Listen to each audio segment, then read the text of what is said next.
Hello guys and good day. Now we are now on our module 4 of our analytical chemistry, which we will discuss the concepts of equilibrium or the fundamentals of chemical equilibrium in analytical chemistry. Now, pero bago tayo mag-discuss sa analytical chemistry terms, pumunta muna tayo sa may general chemistry by which we tackle the physics of chemical equilibrium. Siya ay chapter 15 guys sa may book na Chemistry of Central Science by Theodore Brown, Eugene D. May Jr. and Bruce E. Barston. So kung meron kayong source ng GenChem books is makikita niyo siya doon, but it was converted only to PowerPoint. Now the outline of our discussion for today guys is we will discuss the basic concepts of chemical equilibrium, what is the system between equilibrium, the Pictet equilibrium constant, the equilibrium constant, the forward and reverse reaction, and then how to write an equilibrium equation, and relationship between Kp and Kc. Ano ba ang Kp and Kc? And what does the value of Kp mean? Magkakaroon tayo ng equilibrium calculations, the Chatelier principles, and pupunta tayo sa, tanggalin ko lang to, and pupunta tayo sa may some sort of equilibrium calculations by case-to-case basis. So ayan, and this equilibrium calculations guys will be tackled on our part 2 of this lecture. So madidivide na naman ang ating lecture I think to 6 parts kasi we have 3 topics regarding to this lecture. Okay. Now let's start our discussion proper. Let's start our discussion and so chemical equilibrium. Now the concept of equilibrium guys, of course, now when the chemical reaction is at the same rate, the forward and reverse reaction. So as you can see here at the dito, for the reaction of dinitrogen tetroxide and nitrogen dioxide here, na-convert yung dinitrogen tetroxide into nitrogen dioxide here. And mapapansin nyo naman siya by looking at the changes in color, which includes na kapag yung natin dito, kapag ito ay hindi na nag-change ng kulay, na depicted nun na sinoshow niya na yung equilibrium natin ay na-establish na. Kasi wala ng color changes. So, ganyan yung mangyayari. Whereas the dinitrogen tetroxide and nitrogen dioxide is present at this battle here. Na, kung saan yung una, original is dinitrogen tetroxide lang, tapos nagkaroon, di ba? Pinalamig mo lang, nagkaroon na agad ng nitrogen dioxide, di ba? Nanlamig ka lang, may partner ka na. So, mga ganong bagay. So, the concept of equilibrium, guys, is ganito. Now, we have syempre, sa ating chemical reaction, the reactant and the product. Okay? Now, the reactant here, as it proceeds to chemical equilibrium, bumababa yung concentration niya with respect to time. Or bumababa pala yung rate niya. Bumabagal. Samantalang yung natin, yung nitrogen dioxide natin here, is tumataas yung rate niya. Kasi nagkakaroon ng conversion between here. Now, kapag once the equilibrium is established, straight line na yan. Both forward and reverse reactions are occurring at the same rate. So, therefore, equilibrium as established, guys. Okay, ayan, umpan natin. Now, as the system, ayan, di ba?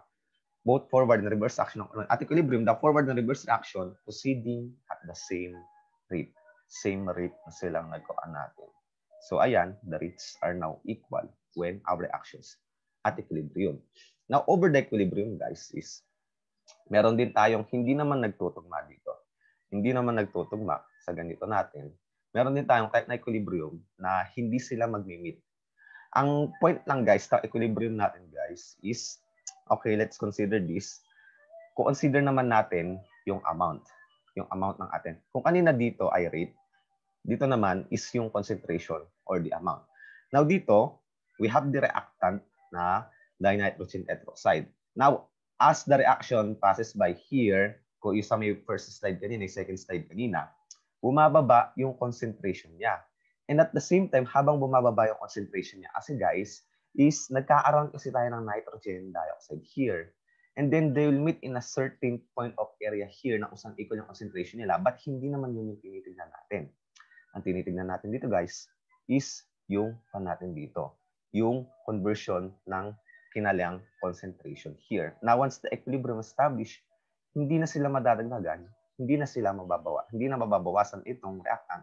Hindi na madadagdagan itong ating product natin. So, equilibrium is established. Ngayon, ibig sabihin natin, kapag concentration ang tinitingnan natin sa equilibrium, ito yung masakit, guys. Sila yung pinagtagpo, pero hindi pinadhana. Parang gano'n. Pero meron naman tayo, kapag rate naman yung titignan natin, guys. Sila yung pinagtagpo at forever nang magkasama. So, mga ganun lang naman. So, this one here is the graph for the concentrations. Concentrations, okay. And then rates become equal. So, mga ganun-ganun. Now, the next slide here. So, ano ba ibig sabihin ng equilibrium natin? Di ba, guys? Hindi nyo ba nanonotice, guys, that we are using the double-headed arrow? And then, sa last meeting natin, single-headed arrow lang ang ginodrawing ko sa chemical reaction. So, ano bang ibig sabihin nun? Kasi nga, ate guys, this one here, this double reverse arrow here or double arrow here depicts a equilibrium concentration. Whereas here, ang dinidepict niya is the forward reaction at dito naman ay reverse reaction. Kaya sila magkasama kasi they are occurring at the same time. Nangyayari sila at the same time. By which, di ba, diniscuss natin that the rate of the forward and reverse reaction are equal and nagkakaroon ng conversion between reactants and products. So, mga ganon. So, ano bang equilibrium concept natin? Now, syempre guys, hindi lang naman tayo pwedeng puro lang dito, puro letters and arrows na makikita natin. Since this is analytical chemistry, we are all familiar of it, guys, na this is all about calculations. Puro calculations tayo dito sa analytical chemistry. May concepts of how to apply the calculations, but mostly puro tayo calculations. Okay.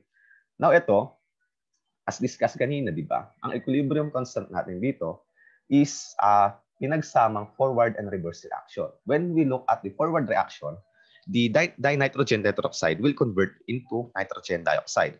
Now, when we look at the reverse reaction, guys, the nitrogen dioxide will be converted into dinitrogen tetroxide. So, ganun mangyayari. Sila yung pinagsamang reactions. So, mga ganun. Pinagsamang forward and reverse reaction. Now, the depiction of the equilibrium, guys, is the ratio between the rates constant, the forward reaction, all over in the reverse reaction. Sir, bakit po meron ganyan? Guys, ito ay tinatail sa ating chemical kinetics natin kung na-encounter siya sa mga general chemistry. Okay, for the forward reaction, guys, di ba nakita niyo naman, it is the conversion of dinitrogen tetroxide to nitrogen dioxide here. Ayan. So therefore, ito yung papakita natin. Products ang tinitingnan natin, guys. Then for the reverse reaction is the conversion of nitrogen dioxide into dinitrogen tetroxide. Kaya siya nasa baba. Bakit kaya ganun? Kasi nga, products yung tinitingnan natin. Conversion of products. And then for the rate constant here, it is the forward all over the reverse reaction. Now, to generalize the reaction, di ba, nakita natin kanina, ito, ayan, hindi kasi siya pinakita kanina, di ba? So, kung isusulat natin itong natin, okay, let's skip this here. Kung isusulat kasi natin, okay, teka lang okay, nasan yung okay, okay, this one here, and then ito. Ayan. Ito daw yung equilibrium reactions natin. Ngayon, paano kaya nangyari yan? Diba? This is the reaction and this is the equilibrium expression. Okay, ang nangyari lang dito, guys, is, diba, sa ating K natin, KEQ, it's just the concentration of the product all over the reactant here. Okay. Now, ano ba yung product natin? DNO2. Kaya ibig sabihin, NO2. Now, since meron siyang 2 coefficient, diba? Nakita rin dito, i-squared nyo siya dyan. All over the reactant, which is the dinitrogen tetroxide, nasa baba siya, kasi rate, all over N2O4 here. Now, bakit walang exponent? Kasi 1 lang naman yan. Hindi, diba, sa may algebra natin, hindi naman natin sinusulat yung 1. So, ganyan yung equilibrium reactions natin. Yan. Now, here, guys, ang natin, to generalize the reaction, we have this expression here. The, ayan product all over reactant, or the KC. Okay? Ito, di ba? The product of the product, the multiplication of the product here, ayan C, concentration of the species C, and it's yung anyang coefficient, siya yung magiging exponent, times the other product Tapos, yung ating pa natin, sa ating coefficient, yun yung exponent niya.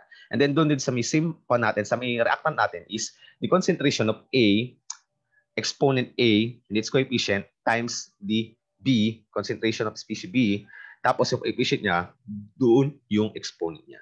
So, mga ganon. Ganyan yung equilibrium, typical equilibrium expression natin. Now, ayan. Now, can you express the following equilibrium expression for the following? Guys, sino kaya ang pwede magsagot? Si Arwil daw. Yes, si Arwil. Sino ba si Arwil? Ako yun. Okay. Iko na natin dito. Iko na natin. Okay, sige. Okay. Pero supposedly kapag face-to-face classes ito magtatawag ako eh. Sino kaya sa pwede magsagot sa board? Pero syempre, ako na muna. Ako na muna tayo. Now, di pinag-usapan natin kanina, dun sa may A natin, guys. Sa may A natin, di ba? Product all over reactant. Okay, napaka-basic. Kayang-kaya niyan kahit nakapikit ito. Di ba? Kc all over O2, 3. O, di ba? Nakapikit all over. Di ba? Kasi coefficient exponent all over the ozone 3 all over 2. O, di ba? Kinaya ko na nakapikit. So, ganun. Kayang-kaya na rin yan nung nakapikit, guys. So, ganyan lang yan. Product all over reactant. Now, for the B, o, ganun lang din, di ba? Kc all over NOCl, NOCl, wala akong photographic memory. Joke lang yung kaya na nakapikit. Siyempre, titignan nyo rin naman. NOCl times the, Cl2, Cl2 times the NO2. So, ganun. My point here, guys, is ito, the product, coefficient, yung exponent, and then kapag magkaiba yung species natin, pagta-times nil, siya, English na class. So, magano. So, I think for the letter C, kayang-kaya nyo na yan, just the concentration, and then exponent, and so on and so forth.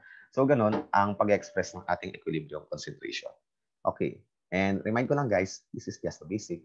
So, may mga mas mahirap pa tayong may encounter to the later on of our discussion here. Yun lang yung pag-devise ng ating formula. Diba? Kasi since kung natin sa ating mga calculations natin na nangyari sa module 2 and 3 is meron tayong mga formula. Pero sa equilibrium expression natin is kayo gagawa ng formula ninyo. Once na mali kayo sa formula ginamit ninyo, na ginawa ninyo, is mamamali na kayo sa lahat. So, ganun lang yung mga principles dito. So, dito isagot natin, oy, tumama pala tayo eh. Kasi hindi nga lang natin sagutan yung letter C. Okay, this is for your practice exercise, guys. Okay, screenshot ko na lang muna. Okay. Now, this will be include in your learning activity. Now, but then again, huwag niyo siyang sasagutan hanggat hindi ko siya pinupost officially. So, kung hindi ko siya pinost at nakalimutan ko, ibig sabihin, wala kayong learning activity. Pero huwag niyo munang sasagutan. Okay? Okay, let's proceed to, ay, may sagot. Bad trip naman. Sagot pala. Hindi, huwag na. Bigyan lang ako ng iba. Okay, next. Now, the equilibrium concentration here, guys, can be reached from either direction. Now, tinitignan lang dito, guys. The only depict ang pinoportray lang ng ating slide na ito is makikita ninyo at a certain experiment here na nababawasan at experimental value, nababawasan yung concentration ng ating reactants and products here. Now, consider this experiment. Initial concentration, ayan the case here, ito, ayan, papadagdag, papataas. So, ibig sabihin pala, mali ako, habang tumataas yung equilibrium concentration dito, initial concentration here, is, ito yung case nila, ito yung case value. Nagbabaris din pala yung case value, which is the reaction quotient. But here, guys, ito, tignan niyo, is initial concentration ng ating dinitrogen tetroxide and equilibrium concentration. Ang pinupoint ko dito is, magkaiba yung initial concentration and the equilibrium concentration. Diba kanina napansin natin kanina, is nagbago yung kulay that depicts a chemical reaction or chemical change has occurred between the flask na nakita natin kanina. So, ganon. Kc is the final ratio of NO2 to N2O4 or dinitrogen tetroxide, which is constant no matter what initial concentration of NO2. Okay. So, ang point out dito is the equilibrium concentration is always constant. It is always constant. Okay. Now, this graph here, pinapakita lang dito, guys, shows the data from the last two trials from the table. So, experiment 4 and experiment 3. Decrease in concentration, increase in concentration. Pwede reactant, pwede yung product. Ano ba yung nasa experiment 3 natin? Ito, initial. So, ibig sabihin, ang ating nadadagdagan dito is, ang nababawasan is yung NO2 and yung nadadagdagan is N2O4 or dinitrogen tetroxide here. This one is the NO2 and this one here is the N2O4. Okay, next here. Now, equilibrium can be reached from either direction. So, ano bang pinupoint dito, guys? Kasi di ba kanina, kina natin sa earlier discussion natin, ang nababawasan is yung reactant na dadagdagan yung product. Hindi lang naman ganun, guys, lagi yung cases. Okay? Pwede rin, dito, tingnan natin ano yung reactant natin? The nitrogen and hydrogen. Dito sa may first graph, guys, nababawasan yung ating reactants here until equilibrium has established, whereas the product natin is nadadagdagan until equilibrium established. Dito naman sa may case 2. Okay, hindi naman lagi ganon. Yung ating product natin dito, which is the ammonia, is siya rin yung nababawasan. Pwede rin siya mabawasan after equilibrium. And then yung reactant natin is pwede rin siya madagdagan. So there are two cases. Hindi lagi yung product ay nadadagdagan, tapos yung product natin ay yung reactant natin is nababawasan. Pwede rin silang reverse. Depende doon sa may amount na present sa kanila until the equilibrium has established. It does not matter whether we start with nitrogen and hydrogen or whether we start with ammonia. We will have the same proportion of all three substances at equilibrium. So what is the equilibrium expression of here? Siyempre, di ba? Okay, sige. Since tinanong mo ako, sasagutin ka ang tanong mo. Okay, sige, sagutin natin ang tanong mo. Sabi ko kanina, ayaw na apikit eh. Oh, what is the equilibrium expression daw? Diba? Diba kanina, product all over reactant, the concentration of ammonia, tapos ano coefficient 2, so exponent 2, all over the concentration of nitrogen, all over ay times the H2 cube, kasi yun yung kunya. So, ganun. Sinagot ko lang yung tanong niya. Pero ayaw ko naman kasing sagutin yun. Pero, ayan, yung mga bagay. Sinagot ko lang yung tanong. Okay, now let's move on to our next slide here. Di ba pinag-usapan natin is the concentration.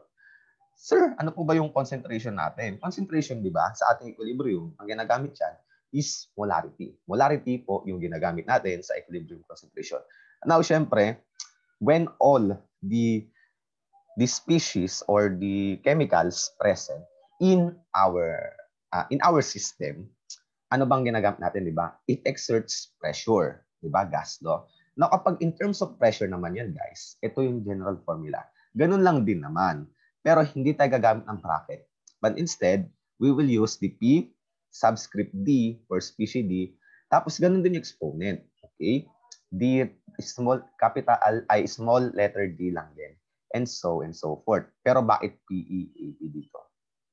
Okay. Siguro na malilao ng type dito sa main part na ito. But it's supposed to be D plus E and A plus B. So mga ganon. Ganon lang din naman explain. Pero, ang unit nito guys is atmosphere or ATM.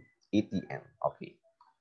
Okay. The relationship of KP and KC on the board. On the board. Okay, sige. Mag-derive daw tayo. Hindi ko pala na-edit. Okay, mag-derive daw tayo ng ating ko natin. Huwag daw tamad. Opo, hindi ko na-edit. Okay, sige. Okay, derive pa ako. Sige, okay. Sige. Okay, ano bang relationship ng KP and KC? Di ba pinag-usapan natin kanina is yung KP natin is the pressure and then yung concentration natin is molarity. So ano bang relationship nilang dalawa? Now, kapag gas ang present sa atin, di ba? Meron tayong gas law. PBNRT. Wow, PBNRT. Di ba? Kung na-discuss dito sa may general chemistry ninyo, is that ibababa ninyo yung volume. Baba ninyo yung volume here. So, maka-cancel dito. P is equals to NRT all over B. And, di ba, sa previous discussion natin, concentration of solutions, di ba? We all know that the volume has a unit of liter, and this one's mole. Uy, ano kaya yung moles per liter? Di ba, pinag-usapan natin that the moles per liter, guys, is molarity. Wow, di pwede pa siyang P is equals to MRD. Uy, when we impose equilibrium, this one can be Kp, this one can be Kc. Now, in gaseous state here, Kp is equals to Kc RT. Pero kino-consider natin, di ba? Meron tayong reactions na kino-consider, guys. Hindi naman siya isang system lang na pressure of nitrogen and the pressure of the oxygen. Hindi siya isang species. Na-consider natin yung ammonia natin. H2, sorry. Ayan. So, hindi iisa. Ibig sabihin, i-consider natin yung delta N or change in mole. Where our delta N is the moles of the gaseous, hindi ko na, sige, sulat ko na nga, gaseous products minus moles of gaseous reactant. Reactant yan. Reactant. Okay. So ano ba yan? Let's say for example, di ba, sa ating cases na ammonia, 2 minus 4. Sir, bakit 2 minus 4? Kasi nga we have 2 moles of ammonia and 3 plus 1 mole of our ating sa reactant. So therefore, the delta N for these cases, guys, is 2 minus 4. Sir, possible po ba yung negative value? Yes. Possible na negative value since naka-exponent naman siya dito. And take note that ang maapektuhan lang sa equation natin is the rate, gas constant rate and the temperature as Kc and Kp. So, ganyan yung relationship natin, guys. Ayan. This is for converting the Kp, okay, so ito lang din, for converting, straight na, Kc to Kp. Diba? Okay.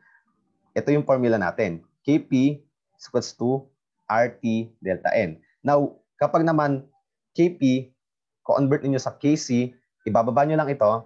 So therefore, Kc is equals to RT delta N all, hindi, mali. Sorry. Sorry, baliktad. Kp all over RT delta N. So, nagkaroon lang ng derivation, binaba lang natin. So, that is the relationship between Kc, Kp, and Kc. Na dapat pala tinype ko na lang. Nag-derive pa ako, guys. So, pasensya na kung for my negligence of not included it in the PowerPoint. Nagtagal pa tuloy discussion natin. Okay, now let's move on to our next discussion natin. Okay, what does the K value mean? When we say K, hindi siya specified as pressure and concentration. So, ano ba ibig sabihin kapag yung K is greater than 1? The reaction is product favored. So, how is that even possible? Okay, let's look at, mali. Okay, now let's look at the math.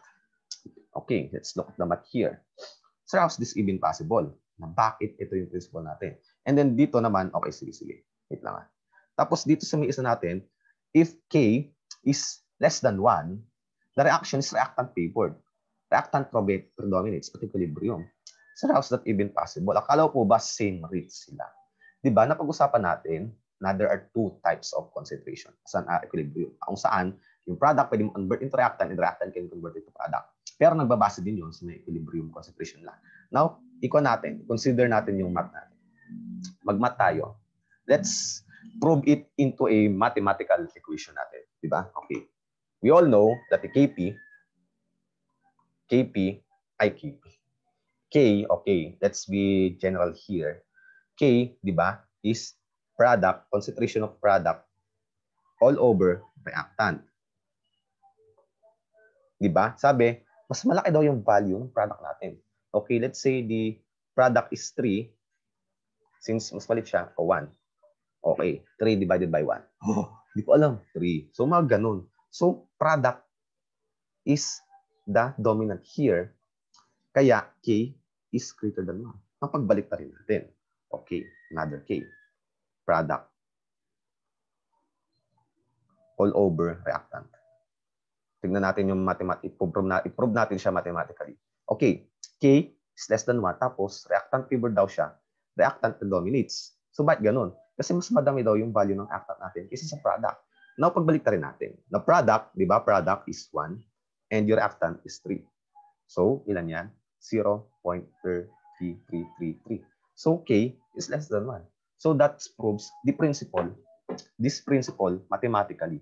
Kaya, yung K natin is greater than 1 when the product predominates equilibrium, and then yung ating K is lesser than 1, less than 1 when the reactant is predominates equilibrium. And when K is greater than 1, product favored yung ating equilibrium.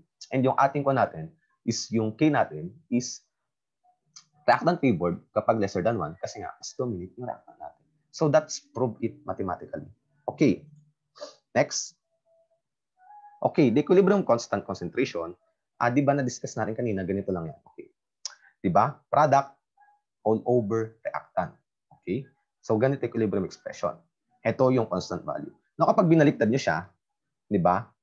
Ni-reverse ninyo, i-reciprocal nyo lang siya. I-reciprocal nyo siya. Pagbabaliktad nyo ito. Ganito yung mangyayari dyan, guys. Wait, teka. Save paint. Okay. Okay. Okay. Paano kaya nangyari yan? Kasi nga, di ba? I-reciprocal ninyo yung reaction. Okay. Di ba sa may Hess law kasi, kung na-encounter na siya, is kapag na-reverse ninyo yung reaction, guys, magiging negative yung value enthalpy. Iba yung cases dito sa equilibrium. Okay, di ba? We all know that sinabi natin that the K is always constant. So 0.212. For what reaction? For the NO2 squared all over N2O4. N2SO4. N2O4 here. N2O4. 0.212 daw. Tapos binaliktad mo. Siyempre, ang gagawin mo dito is, once you reverse the reaction, guys, di ba? Mababago yung expression natin. Di ba? Magiging N2O4 all over NO2 squared here, di ba? Di ba? Kapag ratio tayo, di ba? Laging merong all over 1 dyan, di ba? Na hindi lang natin pinapakita kasi nga redundant naman siya. So, ibig sabihin, siya ay magiging 1 all over 0.212. Kasi ni-reciprocal mo yung reaction, ni-reverse mo eh. So, therefore, mag-iba na yung value niya. Siya ay magiging 4.72 once you reverse the reaction. My point here, guys, is once you reverse the reaction, reciprocal yung magaganap. Hindi siya katulad ng Hess law kung na-encounter ninyo na magbabago lang yung sign ng enthalpy natin. So, hindi po siya ganun. Now, let's proceed. Okay? Yan. So, ganun. And for the other one here, okay, another Hess law, ituturo ko lang to, is ito. We have here the CO2. Ito yung product natin. Ito yung product natin, di ba? Ano daw yung K3 natin? Ito yung mga dalawang reactants. Pinagsama ninyo sa isang system. Ito yung naging product. So, paano kaya natin i-consider yan?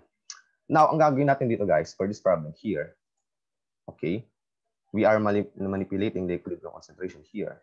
Okay, paano ay mangyayari dito? Paano ay mangyayari? Di ba dito, kailangan kasi natin is itong natin, ito. Ito, 2 sila. Tapos dito, isa na lang. Kasi kukunin ninyo ang net equation yan. Kukunin ninyo yung net equation. Parang umbaga ito yung plus natin. Sa may na-encounter ninyo yung linear equations in 2 unknown. Now dito, isa lang daw yung product natin dito. So dito, ang gagawin natin dito is we will square root. Kasi ang tukoy natin dito, guys, is product. Product, guys. Ang tukoy natin dito. Hindi naman siya atol na Hess law na pag ito sa Hess law, i-divide niyo siya sa may 2. Pero dito, is-square root siya. By changing here, so our new dito is CO2. Hindi ko na isusulat yung states of matter niya. CO2, CO pala, sorry. CO plus O2, K, square root nyo to. What will be our value? Wait lang. Kunin ko ng calculator ko.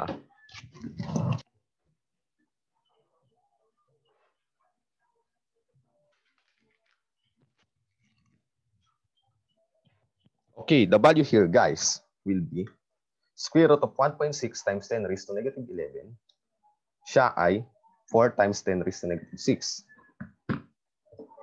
Okay, nasa na siya?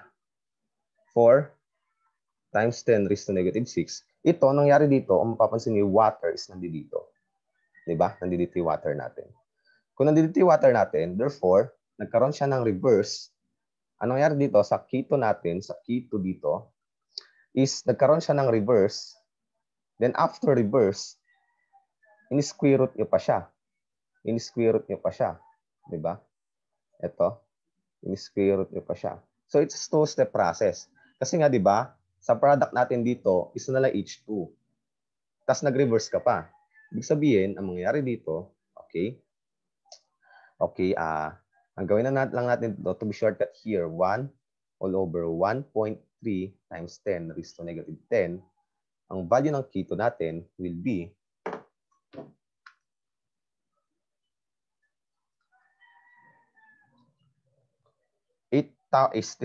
ang laki. Is 87,705. Sorry po. 705.8. Okay. So ito yung values natin. Value. And then, bago na yung reactions niya, that is O2 plus H2. H2. 1/2 O2 to. Teka.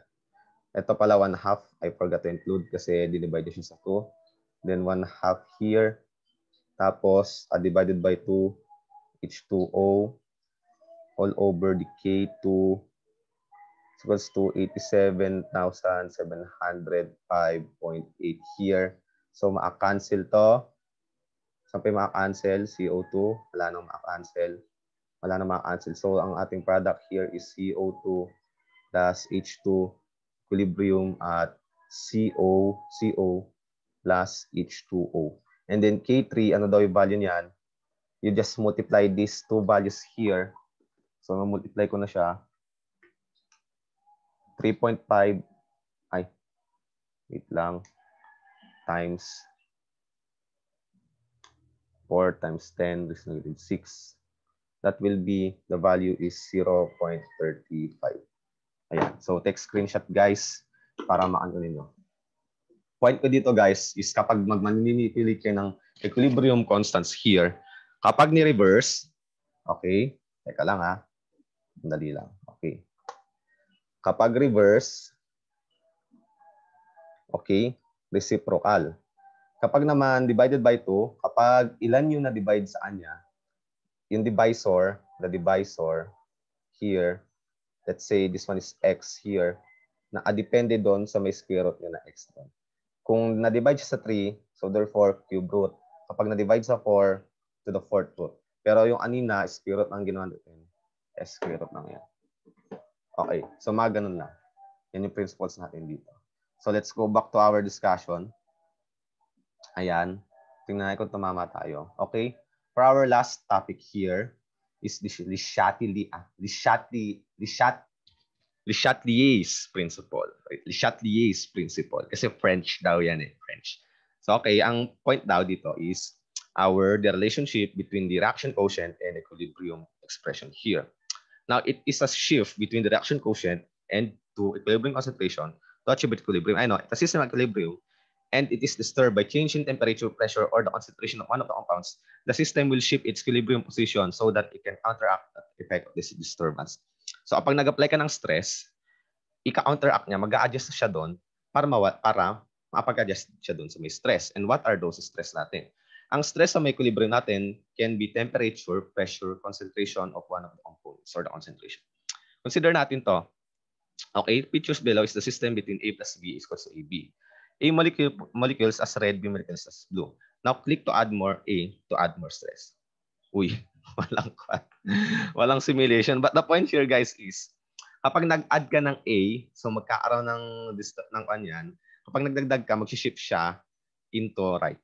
But we will not go deeper in that kasi hindi naman tayo nag-general chemistry. We are only discussing the basic principles of chemical equilibrium. So we'll skip to this part. Okay, the Haber process. That is a typical application of the chemical equilibrium by which yung ammonia natin is converted from, siya kina-convert using nitrogen and ammonia. So it is industrial processes, the Haber process is one of the application na kung saan is nilagay natin sa may fertilizers natin para siya magkaroon ng ating NPK para sa mga plants natin. So ganyan.